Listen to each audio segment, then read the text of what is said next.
comme un village d'irréductibles à l'entrée de Senlis. Ce rond-point, les Gilets jaunes de l'Oise l'occupent depuis la mi-novembre. Ici, une dizaine de chômeurs, artisans ou employés se côtoient chaque jour. La mobilisation ne faiblit pas. On est pacifiste, il y a des actions qui se font à droite à gauche, mais oui, on résiste. Vite, vite, vite, on traverse vite. Ce jour-là, le sénateur de l'Oise, Jérôme Bacher, se rend sur place. C'est la deuxième fois qu'il rencontre ces Gilets jaunes depuis le début de la crise. C'est courageux là, hein, parce qu'avec la neige ce matin, je suis passé, j'ai vu que vous étiez là, ce matin j'ai dit vous êtes courageux. Sur le rond-point, le pouvoir d'achat monopolise les débats. L'élu est rapidement interrogé sur le prix d'une denrée de la vie quotidienne.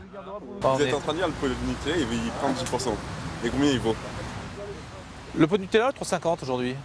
Les discussions se poursuivent sur tous les sujets. Emmanuel Macron, les violences policières ou encore le référendum d'initiative citoyenne. Après une heure d'échange, Jérôme Bacher livre ses impressions à chaud. Ceux qui sont là sur le rond-point, c'est clairement la France qu'on n'entend pas d'habitude, celle qu'on ne voit pas d'habitude. Ni dans les bureaux de vote, ni à faire leurs courses, ni évidemment dans une réunion politique.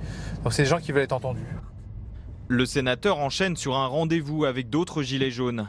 Il les reçoit dans sa permanence, en plein cœur de Senlis. Bonjour. Johan de Backer. Johan de Backer est acheteur dans une grande entreprise française. L'homme, sans aucun passé militant, est devenu gilet jaune au mois de décembre. Avec son association, il rencontre les parlementaires du département pour faire la promotion du RIC. Le jour de l'élection, on met un bulletin dans une urne, on vote pour quelqu'un. 18 mois après, on se rend compte que tout ce qu'il a promis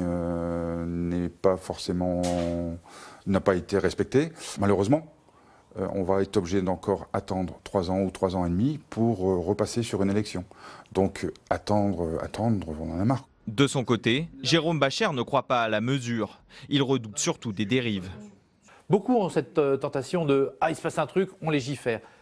La loi, ça demande un peu de temps, c'est pour ça que la Constitution a prévu qu'il y ait des navettes entre l'Assemblée nationale et le Sénat et que les choses aient le temps de mûrir. Il faut arrêter de faire autant de lois qu'il y a d'événements climatiques. Dernière étape de sa journée consacrée aux Gilets jaunes, Jérôme Bacher se rend à la première réunion du grand débat organisé à Senlis.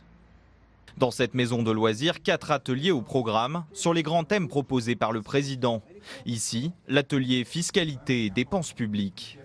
Notre pays est en rade.